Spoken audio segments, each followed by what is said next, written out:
Good morning, good evening, good afternoon, and welcome to another edition of Living World of Darkness Street Magic. We find ourselves on the Merry Trail, heading up to the Diogenes Club, where Ken, Noah, and Alaric are making their way. They're heading up to the great doors, and Ken looks a little odd because he has a hand truck, and on that hand truck is balanced precariously roughly $360 worth of Pringles.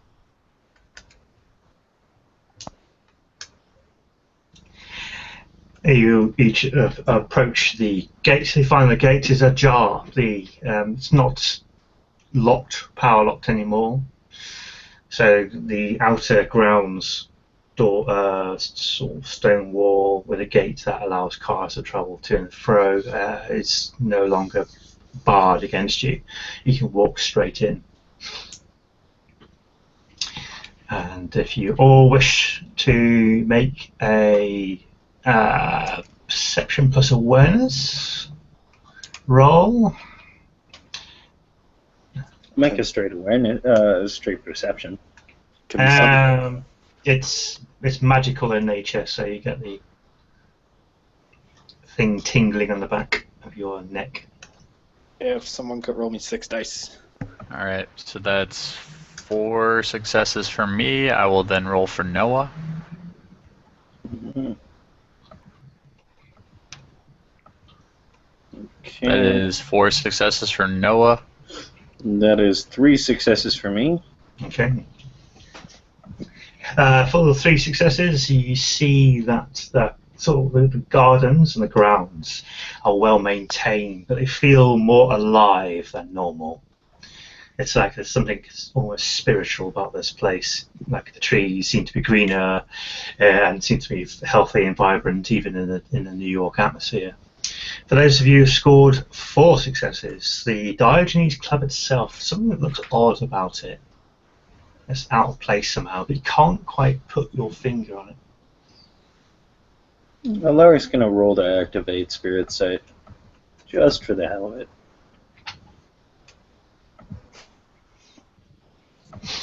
That is 2 successes. The barriers between worlds are really strong in this place. Artificially so, and you can see patterns of eldritch energies and magical wardings that have been placed.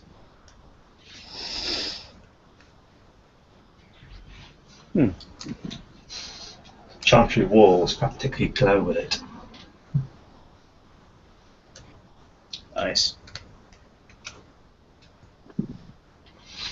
As you approach up the pathways to either side, going towards the main gate or the main doorway, again it feels slightly off.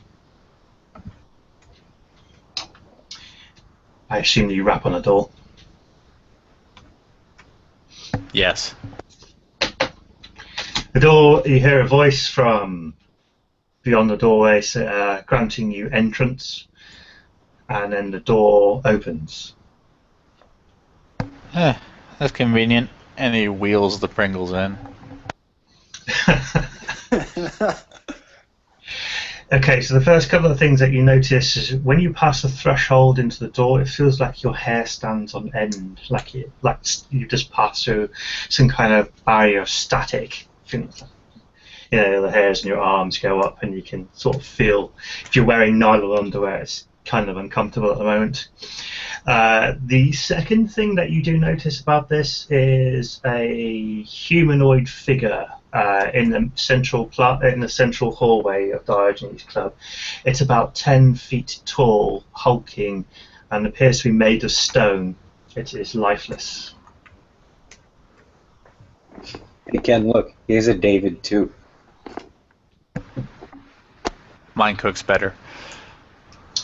Ours tells better jokes. Yep.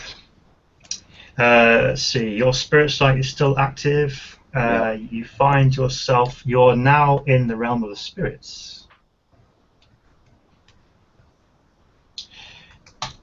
Edwin's coming down the stairs with a book in hand, looking rather dishevelled, but good-natured. Welcome. Hey.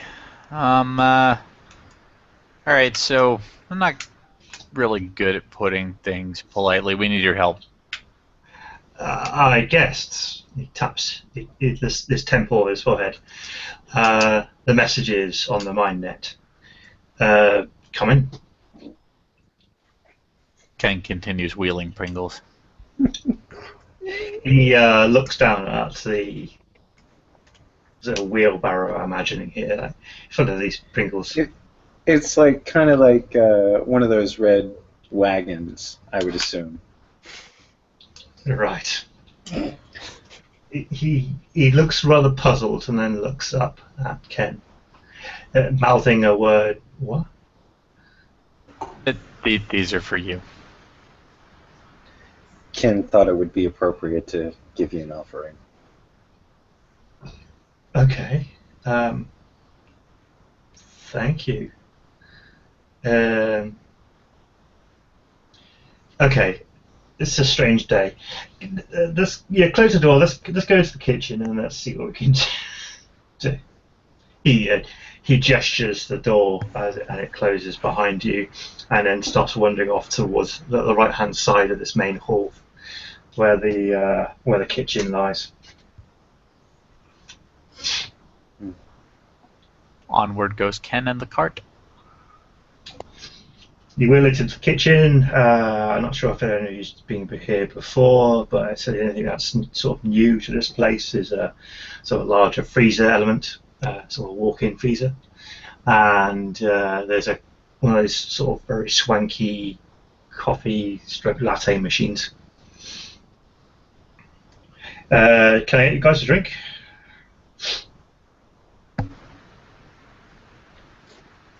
Allard points at that and goes, I think I'd need a PhD to operate that. Oh, I have brought my own, and Ken produces a small flask and drinks from it. okay. Evan walks over to the coffee machine and starts fiddling about with it, and it acquiesces to his command, and essentially he can take orders for coffees, lattes, and mochas, and it looks like he's actually quite skilled at making drinks for himself, like he almost works in a coffee shop. So yes, help. Happy to give. What exactly is going on? Do we want to be blunt with it, boys? Well, Have you followed the newspapers lately? Not particularly, sorry. Have you Old heard billionaire about the died. death of Peter Inge, the billionaire? You know, the guy that they're holding the auction for? Or rather, whose items are going to be auctioned off? I didn't realise somebody died. I did receive a message from some person called Christie's. Christie That's S. the auction house that's doing the estate sale. Yeah. Yes. Yes, I have a letter here somewhere. He starts looking around aimlessly to try and find it, but it's not here in the kitchen. Yes, okay. I haven't read it in the newspapers, but yeah, I'm aware of what you're talking about. Okay, so this billionaire is in a region, and it is said that he has gathered a various collection of occult artifacts. Now, Religious occult artifacts. religious occult artifacts. Now, Okay. usually, this is mostly superstition. But something happened. I get a Ken rant and a Noah rant? This is awesome. Okay. You go ahead, buddy. You tell it the best. That was an OOC comment. Sorry. Look, long story short, it turns out there's some weight to this. I mean, you and I, we're no strangers to the fact that half the things people call occult artifacts are bullshit, right? Hmm. Well, apparently this time it wasn't all bullshit. There's at least one Norse god in town that is very interested in Mr. Rock's former possessions, and I wouldn't be surprised if this just got slowly worse as time went on. Goddess, actually. Yeah, I would say I would say, assumed goddess. She's walking around calling herself Sif. Okay. Do you know who Forgive me. Sif is? Forgive me for asking the obvious. Could this be a random crazy person? Oh no. No. Examined under mind sight, there's no mental activity. Examined under examined- life sight, she didn't appear to be alive. But Or examined human under functions. examined under prime and spirit, she glowed like the sun. Okay. And when we asked her if she was human, she said she hasn't been human for many, many years. And then, boom, vanished. Like a fucking flashbang. And then Like outside were a solar couple of flare. then outside were a couple of thousand ravens waiting. The Ravens aren't anything new. They've been around for a minute, but Oh. it's unnatural. And my avatar knows her. I see. Well, people that project themselves astrally or project themselves from their minds can build bodies of light around it and then walk around the earth. It could very well be that, but what you're describing here is very powerful. But if your avatar has said that it knows her, then Well, he didn't exactly say he knew her. He said, don't let her go to the auction, and she's lying. okay. What was he like? It's lying about. When Fenrir said that,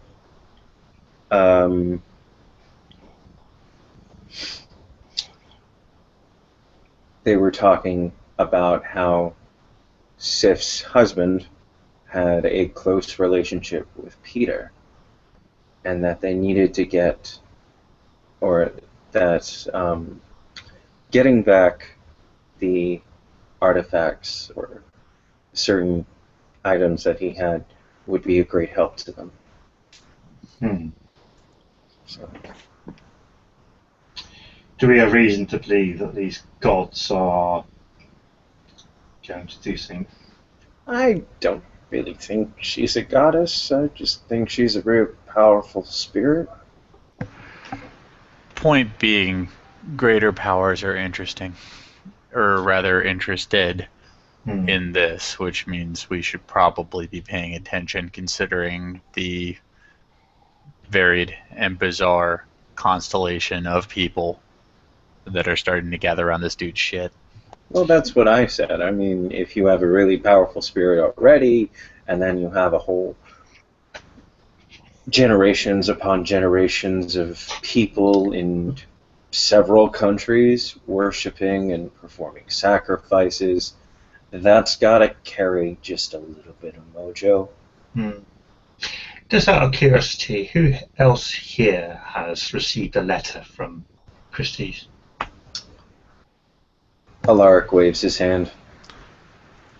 One of our guys, too. Violet received a letter, she told me. And mine, and he actually slips his out of his back pocket. Mine had a little bit of a personal note. Oh, I didn't know avatars could do this. And on the bottom you can see, let's try not to screw this one up. Fenrir. Fenrir. Oh. Okay. I'm just curious about how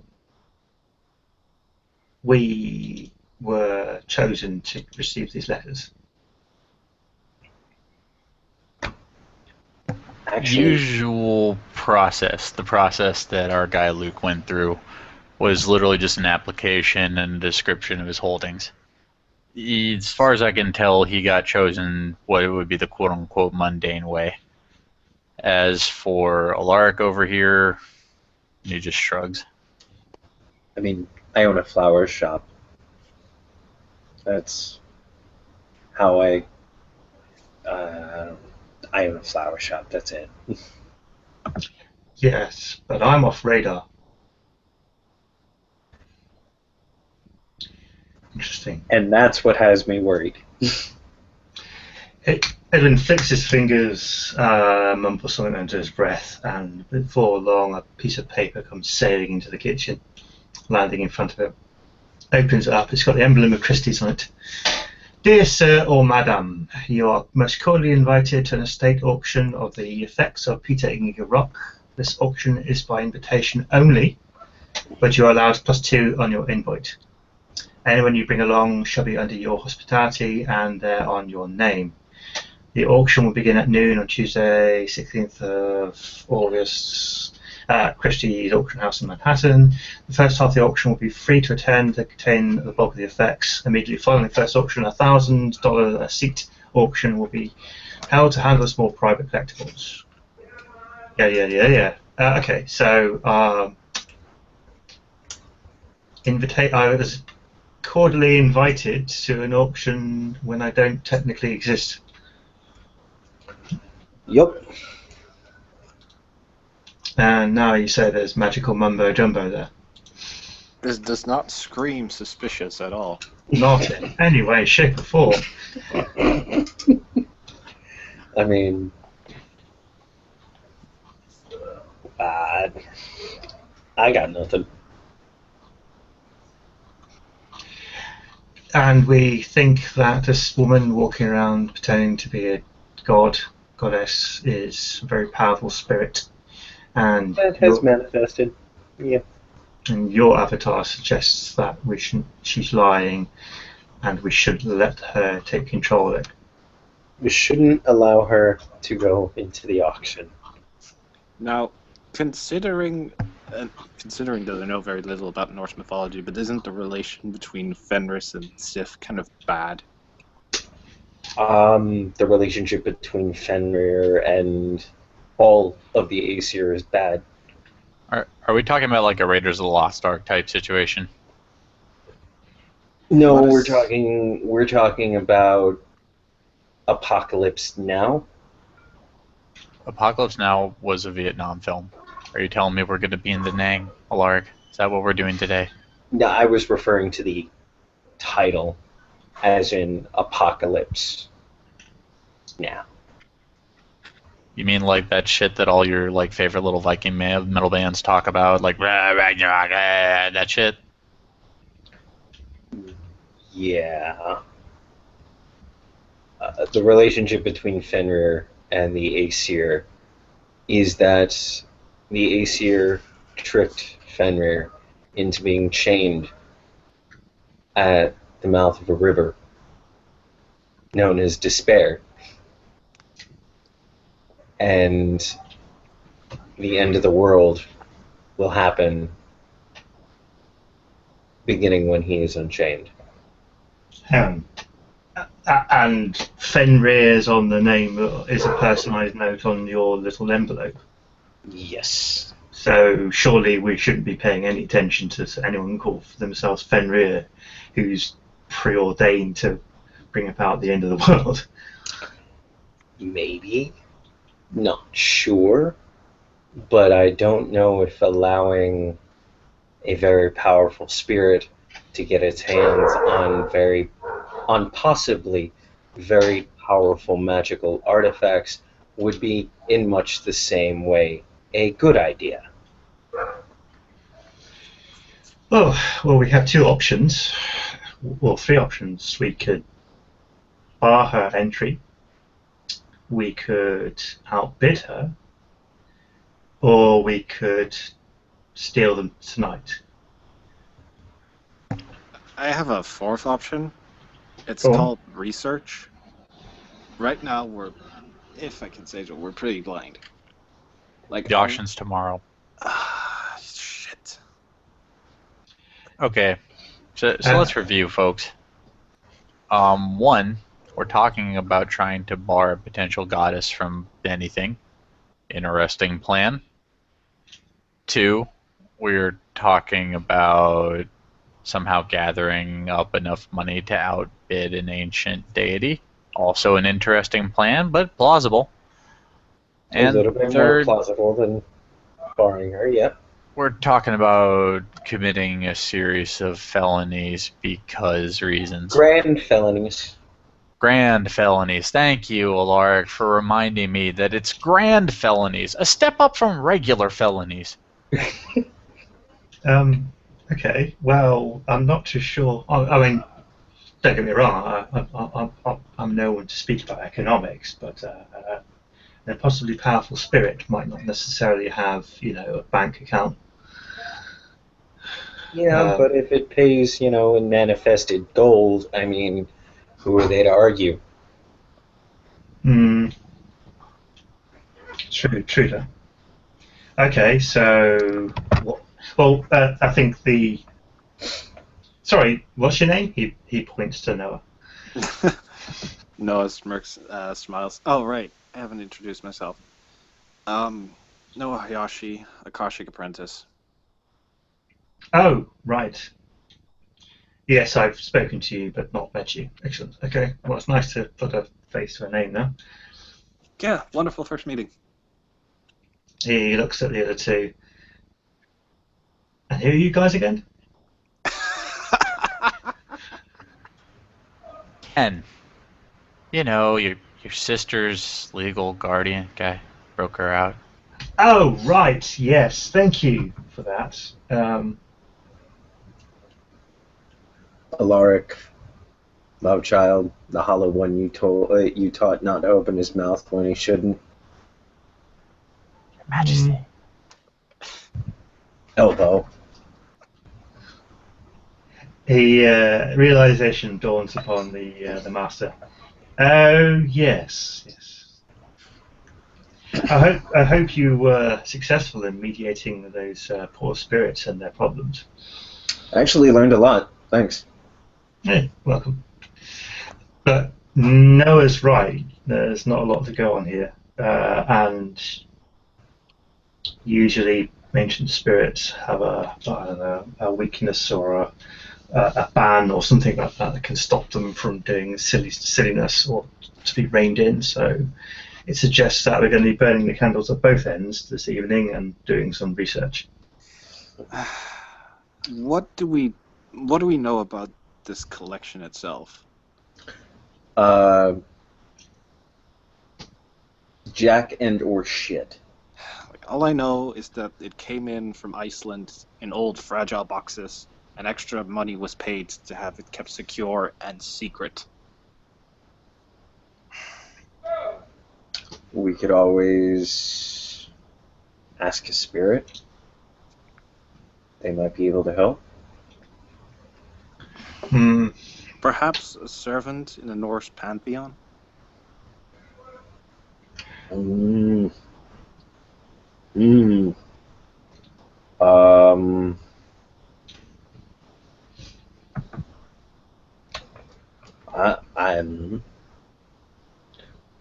I'd have to think for a second.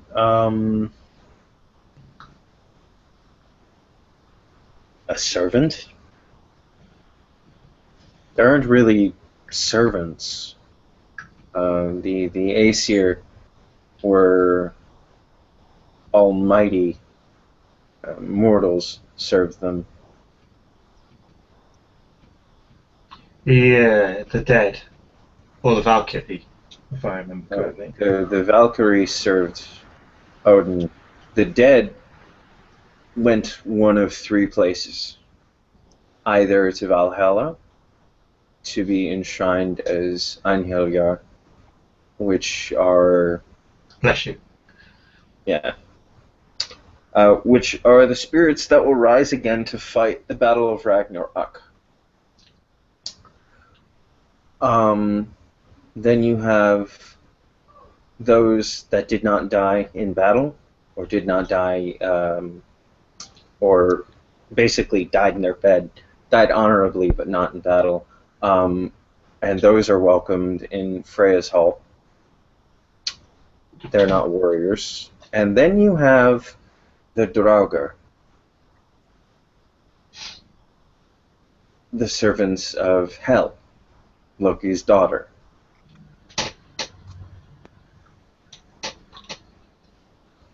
Yeah. Also spirits who died in battle, but died dishonorably. Okay. So I mean, I suppose that's a way forward, but I mean, we don't necessarily know that any of those beings that you've just outlined would have any idea what's in those boxes. Does anything make any Are you going to ask, does anything make any sense? Because the answer to that question is and will forever be no. No, that was not the question I was asking. The question I was asking, this being introduced herself in the name of Sif, right? Yes. Okay.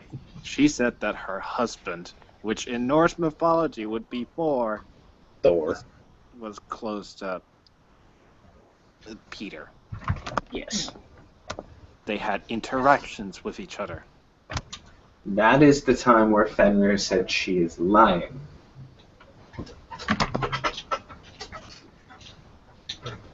Don't look at me, man. I'm a Buddhist.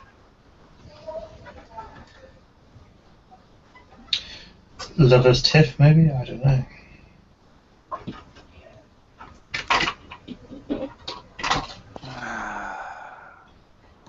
I mean, the best thing I can think of is to call Raijujin. That's the thunder god of Japanese Shinto. You want to summon another No. possible godlike spirit? We're gonna summon more gods to the god fight. Yeah, this is not going to be healthy for the city in any way. That is not. This is like the plot of a fucking kaiju movie. I know how we'll stop Godzilla. We'll summon Mothra and Mechagodzilla. That won't end in property damage. No, what if? No, because like every god or every mythological deity has servants in some sort of way. Like they always go by a name, like not even individuals, just a group. Oh, Thor did have servants. 2 goats. Though. Okay, guys. So, his chariot.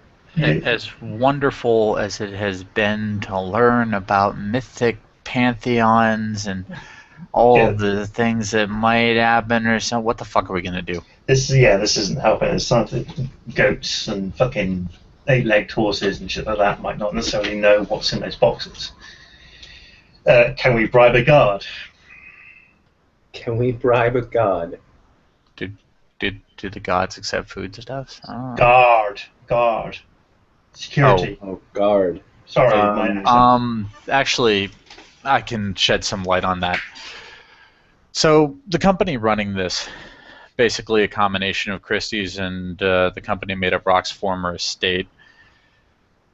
Everything to do with them down to the lowest position, and we're talking about dishwashers here, requires more vetting, background checks, and general insurance of things like loyalty and professionalism than the police force. It is literally harder to wash this man's dishes than it is to become a cop. You know, this is starting to sound more like a cult leader than a simple philanthropist dying. Don't know what to tell you, man. At least in terms of what I was able to Google foo, a lot of this has to do with the company's paranoia over protecting the identity and safety of people like auctioneers and things like that, given the kind of cutthroat competition that shows up when most rich people die. It's not exactly surprising. Do we This is know starting to sound like the plot for the next Jim Butcher novel. Do we know where the boxes are? I can give you an educated guess. Please do. Okay, so from what I can tell, the Christie Corporation is the one running this entire thing. meaning that, at least in some terms, they'll probably end up being the responsible party when it comes to shipping stuff around. Mm-hmm. However, I can't give you an exact answer as to where they are. It's probably either in the holdings of Rock's former corporation, the Christie Corporation, or some entity tied to either. Right. Well, if the auction's due for tomorrow, was it midday-ish, then they probably would have been set up and in transit in that location. So I would guess that they would be at the auction house. Maybe it depends on the auction house. Look, some auction houses are going to hold stuff if there's anything to give, kind of in an interim period.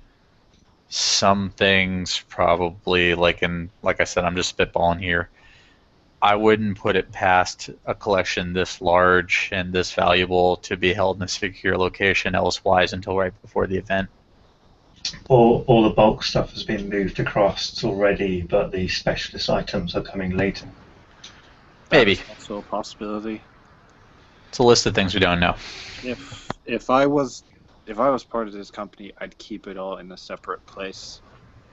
Keep the elite items separate from the bulk of the group. Especially considering the $1,000 seat buy-in. That's just a small fee for those that are interested. Like the ones that are actually paying that money, they want to have those things. And Right. They can afford No, to but spend what I'm that, saying, like pocket change. right. I mean, What I'm saying is the higher profile items will Yeah. probably be the items basically that probably Sylph is after are going to be the items during the $1,000 a seat one. More than likely, yes. Given because they're probably so highly specialized that the reason there is a $1,000 a seat buy-in is the auction house wants to cover its ass. It's like a cover charge for a bar. It could very well just be to cut out people that aren't serious about bidding. As Ken said, people that are going in there buying you because they want it. No random person that's coming there to browse and see if they can just pick up a cheap deal is going to be thinking of spending $1,000 just to get a seat. Serious collectors there. What about? Did the invite you guys got? Does it state that you two have to pay like the entry fee for that as well? Yes. It doesn't. Yes, immediately following the first auction, a $1,000 seat auction will be held to handle his more private collectibles. You look forward to your RSVP contact us number.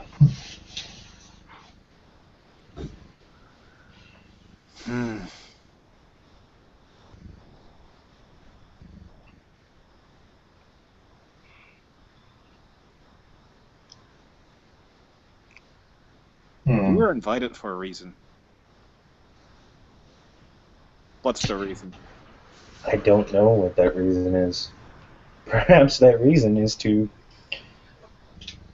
maybe stop this Sif and her possible divine buddies from fucking the city into a giant crater? It's happened before. Doubtless it'll happen again.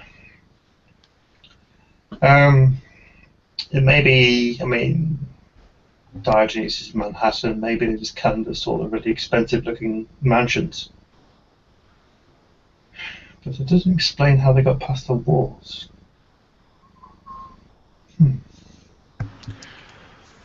Someone or something wants you guys to be there. We're not seeing the entire picture. No. I doubt we'll see the entire picture until we're actually there. I mean, it's possible. It's possible we could go snooping tonight.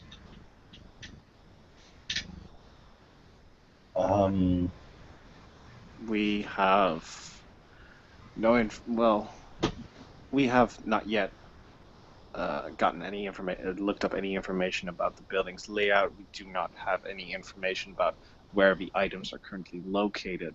Like everything we could do, even if we sneaked in tonight, everything we could do is just take a look at the building. And anything they could have prepared. Could have. We could at least see if there are magical wards set up. How about... Well, that's possible.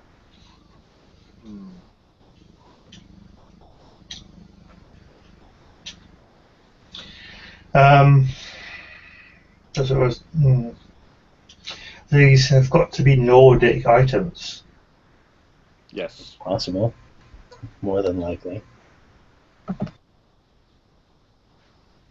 So there's a good chance that the items of special value are mythical items for Nordic mythology. And maybe that will give us some insight into kind of what we're dealing with, at least. They don't give you like they haven't given us like an item list though. Has anyone obtained an item list? No, nothing here. It's super secret. I suppose we can look at what he has published in terms of his items. I mean, most collectors usually do that kind of thing. But I can imagine it's going to be like Odin's left ball bag and the horn of whatever that does whatever thing. Sure, there's some reference to it in the library somewhere. Maybe if we start looking through them, we can sort of understand what we could be looking for. And then whilst you're doing that, I can poke around the building and see if I can find them.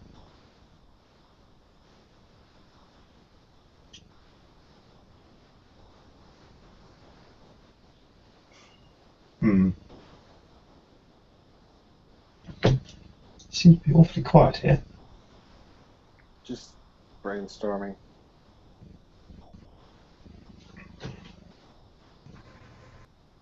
I got nothing.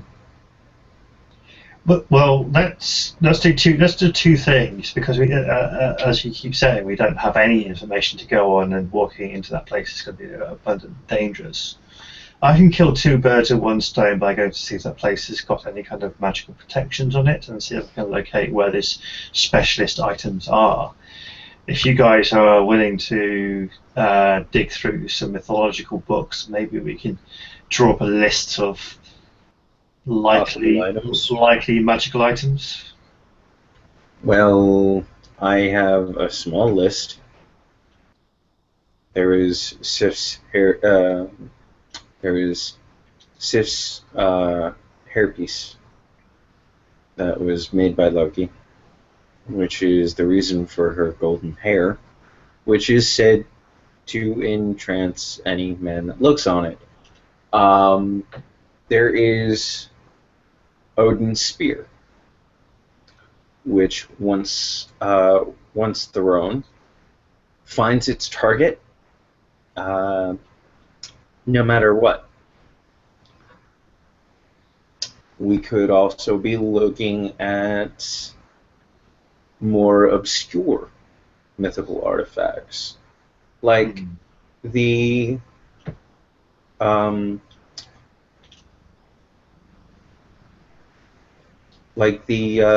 thistle branch that killed Balder. Well, one thing is for certain. I think Odin could possibly be involved in this as well. Ravens?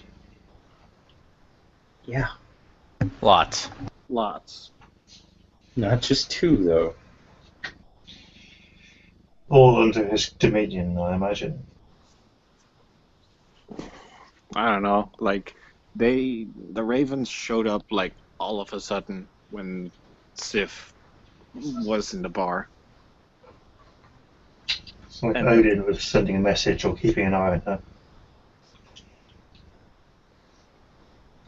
I need to speak to this Sif person again and see what she's doing.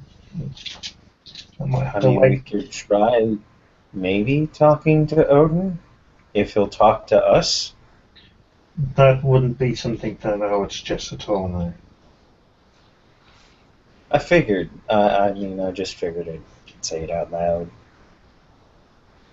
It would be, have to go up their chain of command and anything about us going to speak to the head honcho would be seen as gross. Perhaps we don't need to.